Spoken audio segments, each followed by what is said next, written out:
tarifas atuais. Esse é o montante de subsídio que nós carregamos nas nossas tarifas. Muitos desses subsídios são desnecessários, são onerosos nas condições atuais. Eu manteria o baixa renda.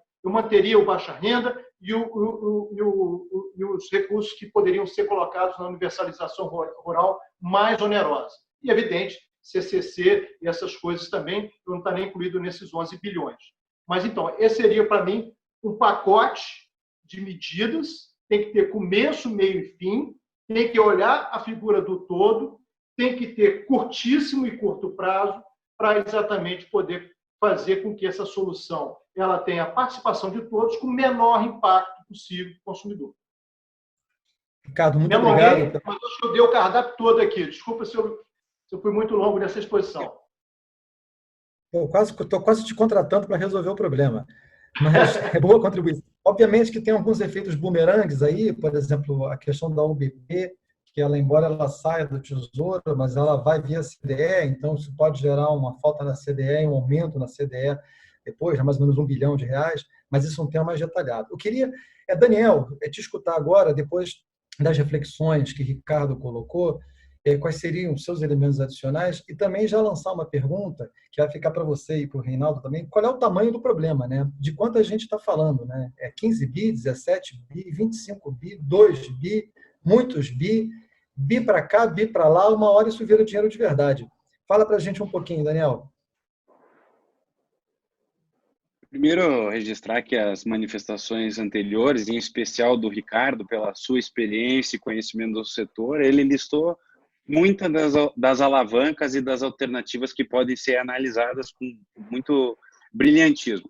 Mas eu queria dar um passo atrás e botar algumas premissas que a gente precisa discutir antes de a gente endereçar os problemas e as saídas deles. A primeira delas, do nosso ponto de vista aqui da Copel, é a consciência que nós estamos diante de uma crise financeira, não de uma crise do sistema ou do modelo, que é um sistema e um modelo, ao longo dos últimos 30, 40 anos, de sucesso, que precisa dos seus aperfeiçoamentos, mas um modelo de sucesso. Então, nós precisamos, se essa premissa for validada e validada por todos, que é o entendimento, as saídas que tem que ser saídas do âmbito financeiro. E as melhorias que o sistema precisa, que o modelo precisa, eles precisam estar deslocados da discussão atual. Por exemplo, todas as medidas que estão no 232, que são absolutamente necessárias, separação de lastro da energia, o fio da comercialização, o deslocamento do MRE, o PLD de referência, as distorções que a geração distribuída, tá, como já foi também mencionado. Então, nós entendemos que nós temos que ter claro que essa é uma crise financeira e a saída dela é financeira. O sistema e o modelo está bem e ele não deve ser mexido. Então, alternativas que transbordem do setor de distribuição para os outros elos da cadeia, aparentemente para nós, entendemos que isso não deveria ser o melhor caminho neste momento de crise aguda. Feito esse disclaimer, você colocou bem, tem que ter medidas de curtíssimo prazo. E na conjuntura atual, curtíssimo prazo é 30 dias, curto prazo é 60 dias, e médio prazo não são mais que 90 dias. Então, acho que a primeira fase já está muito clara, já está sendo até repetitivo, é tratar da liquidez das distribuidoras, seja os fundos, seja CDE, seja pool de bancos, seja o BNDES, ou seja, como o Ricardo falou e o ministro mencionou ontem, através do Tesouro diretamente. Então, sob essa PEC do orçamento de guerra, pode ter uma saída, que vai ser uma saída necessária do Tesouro para toda a economia e, sem dúvida nenhuma, pode ser e deve ser atacada, isolando o problema, nesse primeiro momento, nas distribuidoras. Como curto prazo, eu acho que aí essas experiências, apesar das características da crise serem distintas, as experiências pretéritas são muito válidas. A conta ACR, que foi feita em 2014, foi uma saída muito boa, muito inteligente, quase uma década, e aí toda a questão de sobrecontratação, que, no nosso ponto de vista, é involuntário, não tem como achar outro critério que não seja involuntário para eventual sobrecontratação, tem a questão do câmbio, que também disparou e vai aumentar o custo da energia comprada de Itaipu, a inadimplência, tinha que colocar isso tudo num pacote com um financiamento forte aí por parte do governo e fazer isso diluído ao longo, né, dos próximos 5, 6 anos. O tamanho da conta, viu, Barroso, você perguntou, ninguém sabe. Mas então tem que fazer uma estimativa inicial, trabalhar com ela, porque você não vai conseguir esperar o tamanho do rombo para achar a solução. Acho que algo em torno do que tem entre 15 e 20 bilhões é um número absolutamente razoável para este elo da cadeia, e se as soluções forem focadas, pragmáticas, tem que ser nesse sentido. E acho que já foi colocado sobre a questão das notificações, a gente entende e respeita muito os motivos, né, e os deveres fiduciários do gestor, caso nós avaliamos, e nós entendemos que aqui nesse fórum está as maiores distribuidoras do país. E nós temos que ser fator de estabilidade do sistema, não de instabilidade. Então, essas notificações, como o Mário também comentou, ainda tendo prazo, no nosso ponto de vista, poderia ser, e as discussões estavam iniciadas e tem toda a disposição da ANEEL e do Ministério, poderiam ser interpretadas como uma forma de pressão. E aí a gente achou que não seria o mais adequado no momento, mas, mais uma vez, respeitando. E, por último, num médio prazo, tem muitas contas e uma liquidez absurda parada na CCE, que precisa ser destravada lá. Aí, sem dúvida nenhuma, a primeira, o PL é o PL do GSF, que isso ajuda a você ter liquidez mais no elo. E em relação ao mercado o mercado livre, o ACL, só para concluir o raciocínio, isso o governo, no meu ponto de vista, o mercado tem que já vai sentir muito, mesmo você isolando o problema nas distribuidoras, não dá para achar que os outros elos da cadeia não sentirão, mas como o próprio nome diz, é um ambiente de contratação livre. Em contratação livre, as partes têm que se acertar, seja exercer, nessa caso fortuito ou força maior, seja as judicializações que isso trarão, mas aí a gente entende que isso tem que ser resolvido no âmbito dos agentes privados. Daniel, obrigado pela sua intervenção. Então, eu vou tentar construir no seu contraponto em cima da fala do Ricardo. Quer dizer, não dá para a gente querer resolver todos os problemas da nação de uma vez só. A gente tem que ir literalmente por partes, dando foco àquilo que é o mais necessário no primeiro momento, que é a situação de caixa, isso acho que na opinião aqui de todos. E aí, para trazer alguns números para o debate, só para a gente ter ordens de grandeza, voltando lá em 2013 e 2014, o problema lá era diferente. As distribuidoras ficaram subcontratadas e tiveram um problema de dificuldade de repasse dos seus custos variáveis, associados ao despacho termoelétrico e a um PLD mais elevado, por uma ideologia ruim. Naquele momento, só ordens de grandeza, a tal da conta ACR, que foi um financiamento, os bancos, aí a CDI, mais 2%, 3%, 22 bi. Naquele momento, houve um empréstimo do Tesouro, a IPCA careca, IPCA mais zero, de mais ou menos 10 bi, e o Tesouro adicionou, Tesouro mais RGR, adicionaram alguma coisa da ordem de 20 bi na CDE. Tá? O pacote total, naquele momento, foi na ordem de 53 bi, mais ou menos 22 contra a CR, 11 mais ou menos, que foi o Tesouro, a IPCA careca, e acho que foram 20 bi na RGR.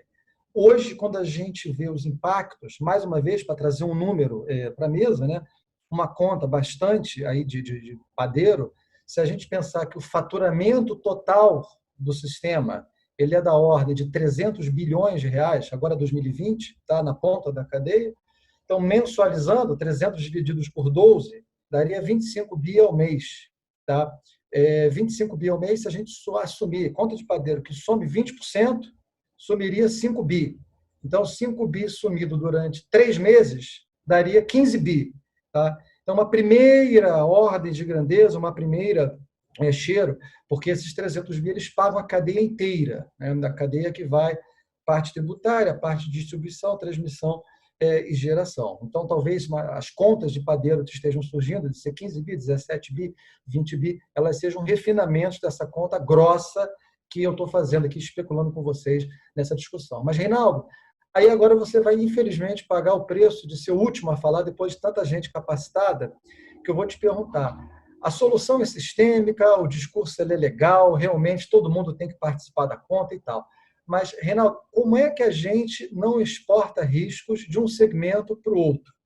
Quer dizer, como é que a gente garante essa solidariedade, né? Até que ponto as distribuidoras podem ser solidárias com os geradores? Essa é uma pergunta que eu vou fazer para todos, os geradores e transmissores, e vice-versa. Como é que a gente efetivamente transa costura aí esse processo de solidariedade para não ter a exportação de riscos que foi comentada nas falas anteriores? Obrigado, Reinaldo. Vamos lá, né, Barroso? Eu acho que essa é a pergunta de $1 milhão, né? No fundo, é a pergunta que a gente tem que tentar buscar uma solução. Como é que a gente garante a fluidez, a liquidez do sistema numa situação de crise e numa situação que toda a estrutura do setor foi fundada no caixa captado pela distribuidora e em todo o risco de inadimplência e de sobrecontratação ficando no âmbito da distribuidora. Então, os contratos são todos feitos de tal forma que isso ficou como um risco da distribuidora. E acho que é isso mesmo. A gente ainda, veja, eu estava tentando anotar aqui, para mim, acho que a gente ainda não sabe o tamanho da extensão da crise. Tá certo? Acho que a gente vai ter que diferenciar. O que nós temos tentado fazer hoje é um diferimento, né? Então, aí o Mário colocou as 12 vezes para os consumidores residenciais. A gente está tentando fazer a mesma coisa no Mercado Livre, está tentando fazer a mesma coisa para o baixa renda, mas quando a gente fala em liquidez, a gente também está tentando trabalhar no sentido de dar um diferimento, mas parte deste resultado vai ser efetivamente uma queda da renda da população. Então, acho que a gente vai ter que diferenciar, e aí eu volto um pouco no comentário do Ricardo, a gente vai ter que diferenciar. Parte, efetivamente, vai ser uma incapacidade de pagamento. E nós temos uma situação real de recessão, em que a população tem menos renda, em que o comércio tem menos renda e que a indústria tem menos renda. Parte pode ser resolvido como diferimento e como liquidez. E aí a gente vai ter que descobrir a extensão do que é estrutural, de que efetivamente é uma perda de renda permanente para comércio, indústria e população, e o que é possível de resolver do ponto de vista de soluções financeiras, que no fundo são soluções de diferimento dos desembolsos, né?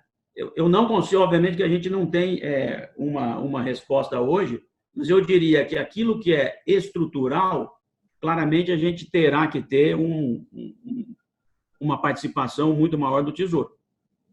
E aquilo que é diferimento, a gente pode buscar soluções financeiras, com bancos, com BNDES, com ACR, vamos dizer, com outras soluções que dão irrigação e dão liquidez.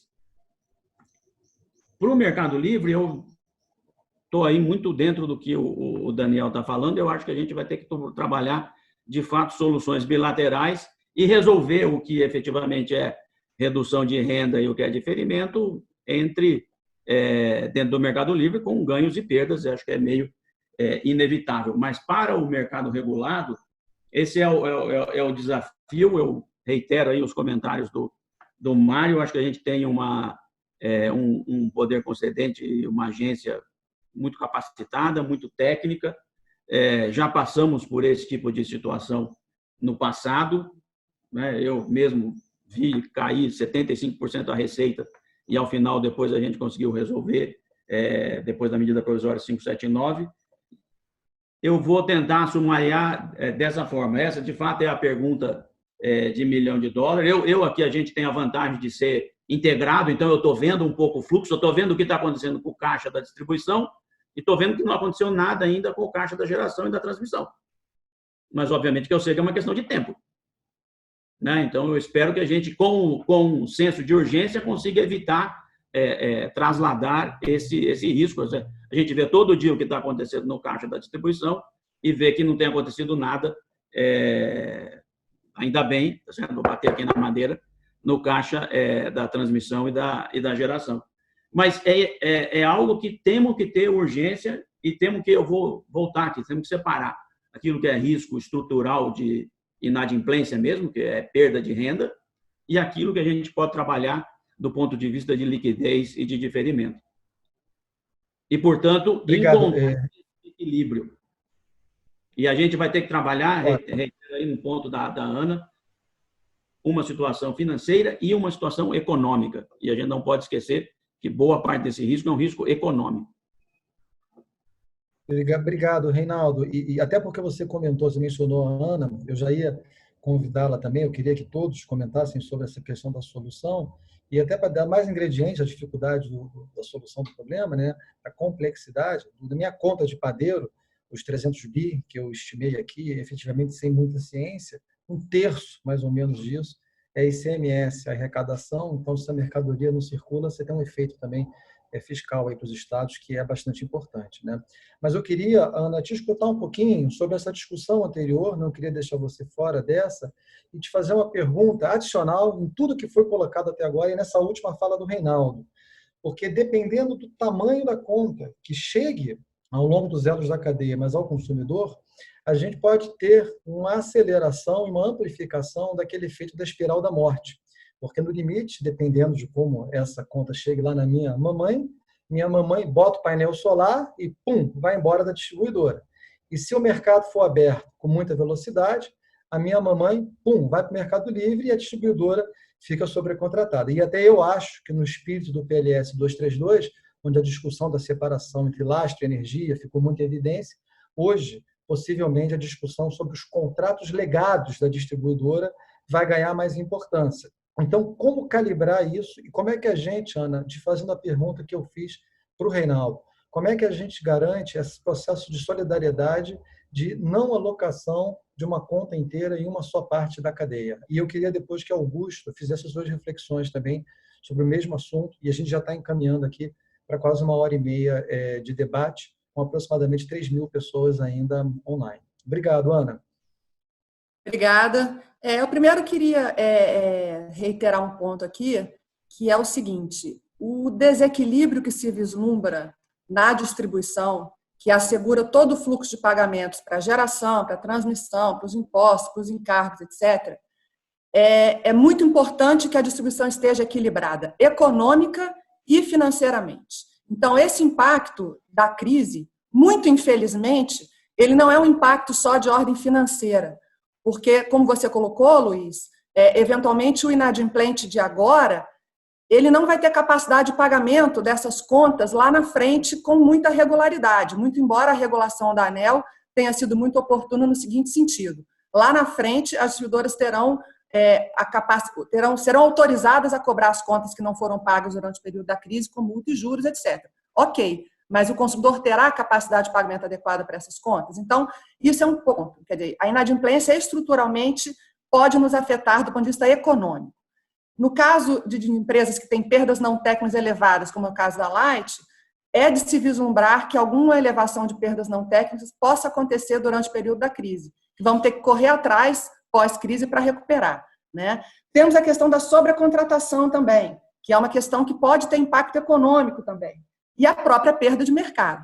Então, temos aí uma questão de descasamento de caixa, mas se a questão fosse, olha, vai ter uma inadimplência agora durante a crise, e depois da crise todo mundo vai pagar as contas normalmente, seria muito mais fácil resolver.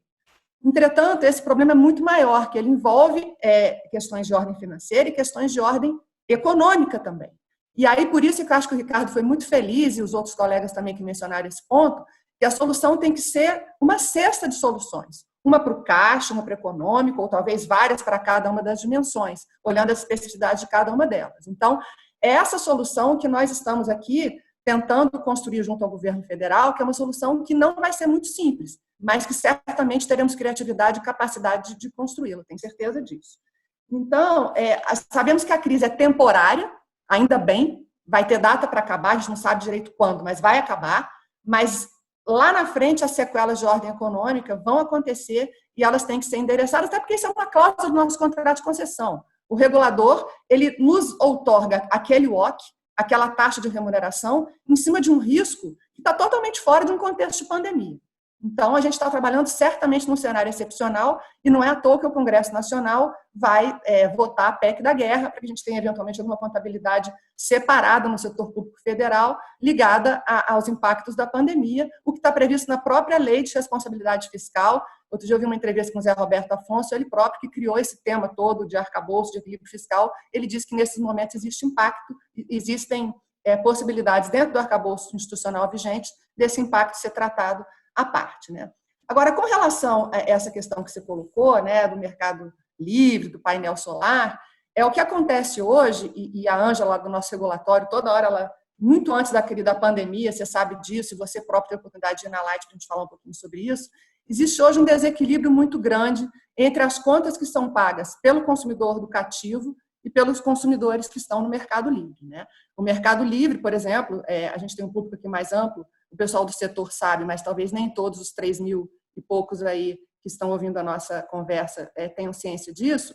Hoje, um consumidor que compra, por exemplo, uma energia intermitente, como uma energia eólica, quem firma o fornecimento dessa energia são as hidrelétricas e são as térmicas que estão na base. E esse custo hoje é pago pelo cliente do cativo. Então, hoje está caindo no colo do cativo, isso antes de pandemia, antes de tudo, e é por isso que o modelo setorial está merecendo ser totalmente revisitado. Hoje cai no colo do consumidor cativo, que no limite é a Dona Maria, no final das contas, porque quem conseguir sair vai acabar saindo se nada for feito, que é muito grande e tem que ser endereçado. Só que isso aí eu acho que foge até um pouco da discussão que a gente está tendo aqui hoje, do efeito específico da pandemia, e é uma questão mais de ordem setorial, e a gente está nos fóruns específicos trabalhando sobre esse tema, porque a gente está com a Dona Maria, a gente quer estar com todo mundo. Agora, para estar com todo mundo tem que achar que vale a pena ficar no cativo, por segurança e por custo, as pessoas fazem conta.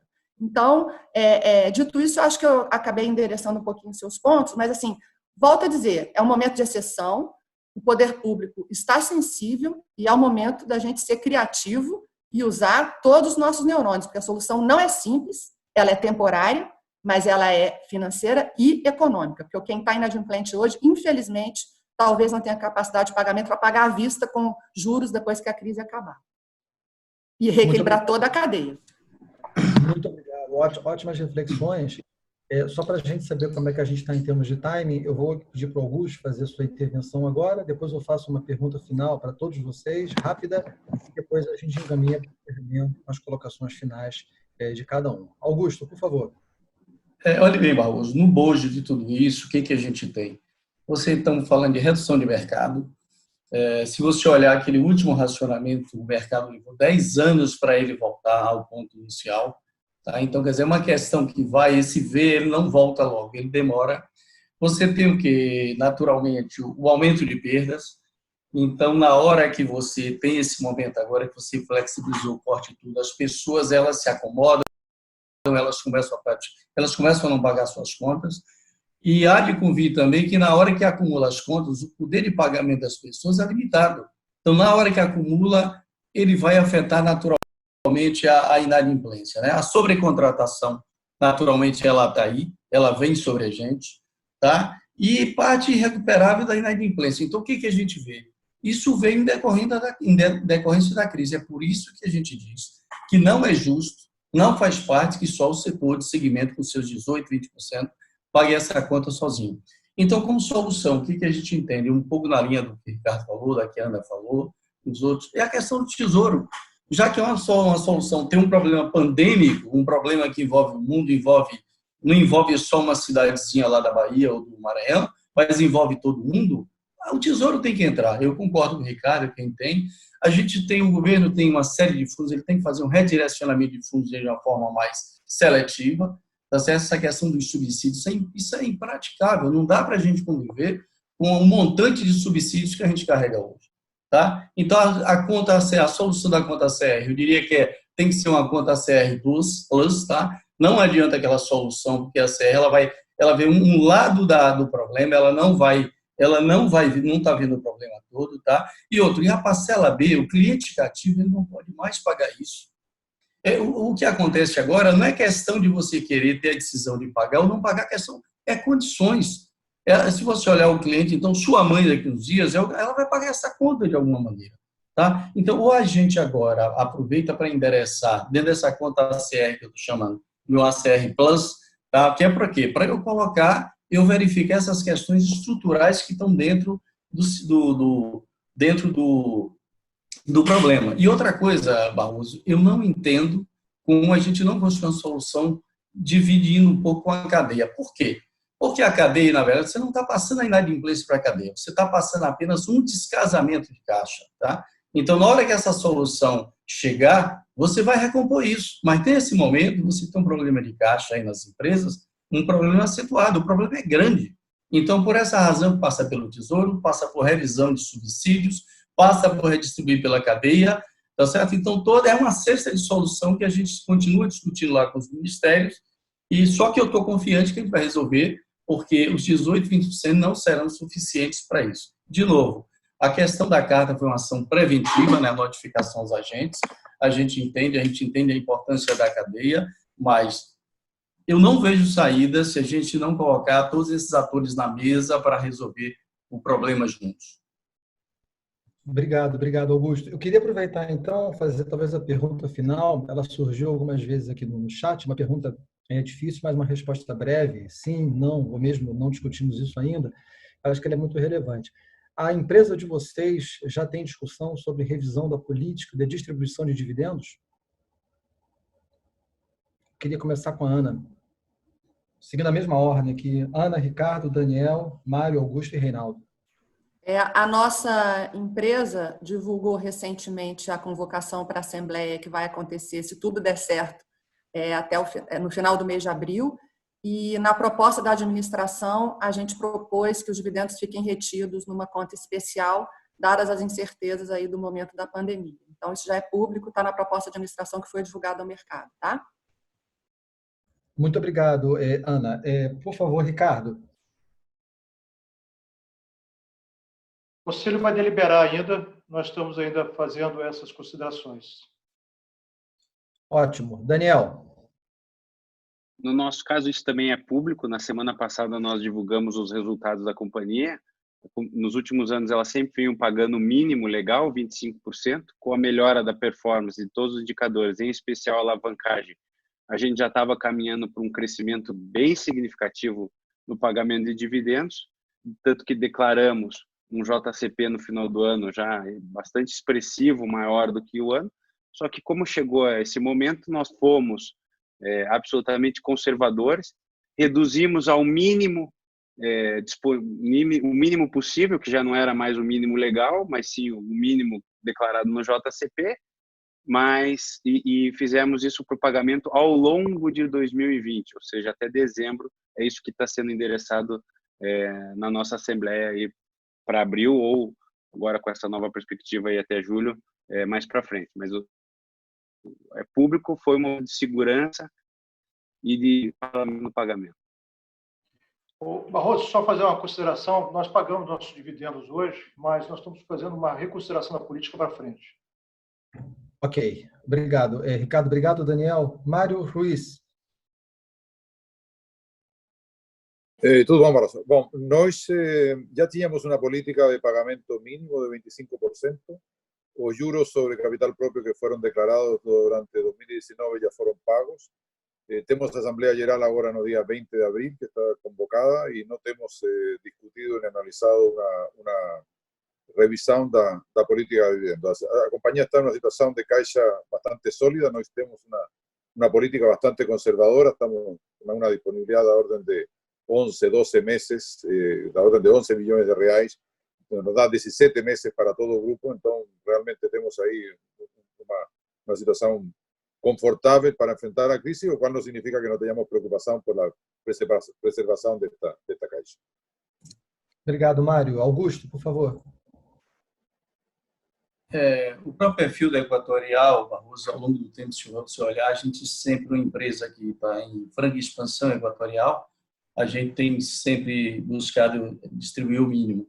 Nesse momento, a gente está em discussão com o Conselho, tá? Não só do dividendo, mas acho que as diversas parcelas, a gente, desde o início da crise, a gente enumerou todas as oportunidades, né? Todas as linhas, CAPEX, OPEX, já fizemos um trabalho bem profundo nisso, já traçamos uns 4 cenários, atendendo aquela visão de sentar no caixa, né? Nós estamos remetendo ao Conselho para fazer uma rediscussão desse tema. Ok, muito obrigado. Reinaldo, por favor. Nós também é público, a nossa política é uma distribuição de 50% do lucro, e, excepcionalmente, esse ano, a gente tomou a decisão de fazer a distribuição apenas do mínimo obrigatório, que é 25%, e também estamos aí postergando a data da Assembleia para o final de julho, eventualmente, isso pode ser reconsiderado pelo Conselho. Mas, em princípio, publicamente, 25% do lucro líquido. Obrigado, obrigado. Bom, então eu gostaria a gente já chegou no finalmente aqui no término da nossa conversa, eu gostaria de dar a cada um de vocês um minutinho de encerramento para as considerações finais, para que aí a palavra possa voltar para mim e eu voltar aos colegas da XP para a gente terminar o nosso super bem-sucedido webinar, pelo qual eu agradeço mais uma vez a presença de todos vocês. Ana Marta, por favor. Obrigada, também agradeço a todos os colegas, a você, Luiz, o pessoal da XP, a todos que estão nos ouvindo. Uma oportunidade realmente muito importante da gente dialogar sobre os grandes desafios do setor de distribuição no país, principalmente nesse cenário de crise. E queria passar um pouco uma mensagem de otimismo, sabe? Essa crise, ela é grave, ela é cheia de incertezas, mas é uma crise que vai passar. E depois de passar, nós vamos olhar para trás, vamos ver que as nossas empresas acabaram se fortalecendo, a nossa força de trabalho está ainda mais unida, o sistema financeiro vai poder participar dessa solução e vai sair lá na frente com créditos que serão honrados, como sempre foram por todo o setor. Então, eu queria dizer assim, que estamos juntos, estamos fortes e muito preparados para esses desafios gigantescos que nenhum de nós imaginava passar por eles nesse momento. A Light está vivendo um momento único, fomos recentemente reprivatizados em meados do ano passado e estamos a empresa toda junta, unida, focada na superação deste desafio. Desde o conselho até o eletricista, o leiturista, todos estamos focados na construção da solução. Então, muito obrigada a todos e, com certeza, o setor e o país vão sair dessa. É o que a gente acredita e sabe que vai acontecer ao longo do tempo. Muito obrigada, gente. Obrigado, Ana. Ricardo, por favor. Bom, obrigado a todos também. Obrigado, Luiz. Obrigado ao XP. Eu acho que é uma oportunidade única aqui da gente poder fazer um debate bastante interessante, com pessoas bastante experientes e bastante criativas aí em trazer soluções. Eu fecharia dizendo que nós temos que pensar na sustentabilidade, no equilíbrio da cadeia toda de fornecimento, que não pode ser rompida, porque as consequências seriam dramáticas para o país, né? E eu conclamo, né? Nós estamos todos no mesmo barco, precisamos chamar todos para remarem juntos, tá? E em situações excepcionais como a presente, eu queria dizer também que o Estado tem que atuar para garantir a continuidade dos contratos regulados e evitar, por exemplo, que haja litígios de massa. Nós estamos todos imbuídos nisso, nesse propósito. Estamos trabalhando longas horas no Ministério, na ANEEL, nas empresas, para buscar soluções que sejam viáveis e que possam fazer com que a gente faça essa travessia. O setor elétrico ele tem uma qualidade excepcional do marco regulatório dela, já passou por várias situações de crise, já passou por várias situações de estresse, e nós sempre achamos saídas. Então, também, de certa forma, também comungo dessa opinião da Ana Marta, de que nós vamos sair disso, nós temos soluções, e nós vamos dar uma grande exemplo para o mundo de como que o setor elétrico brasileiro conseguiu fazer isso tudo, respeitando contratos, e preservando aquilo que é a segurança jurídica, de forma que a gente possa, na saída, continuar atraindo investimentos que são muito necessários para o país. Obrigado. Obrigado, Ricardo. Daniel, por favor. Essa mensagem final é de agradecimento, né, aos colegas, ao XP, a todos que nos ouviram. Registrar o trabalho, né, de todos os copelianos que estão lá. Nós temos um slogan que serve para todo mundo aqui do setor. Nós estamos na rua para que a população possa ficar em casa. Então, acho que esse é a linha e o reconhecimento. Além disso, os dirigentes da companhia e do setor e as nossas entidades estão todas de boa fé, junto com também os públicos para encontrar a solução mais adequada e sustentável. Só lembrando que, né, nós estamos numa residência que tudo indica que vai pegar fogo no telhado. Vamos cuidar de apagar o fogo, depois nós mexemos nas reformas estruturais que são necessárias. Eu não quero ser prolixo, mas acho que é um ponto de reflexão. E uma mensagem também, assim como da Ana, de otimismo. Acho que isso vai passar. O setor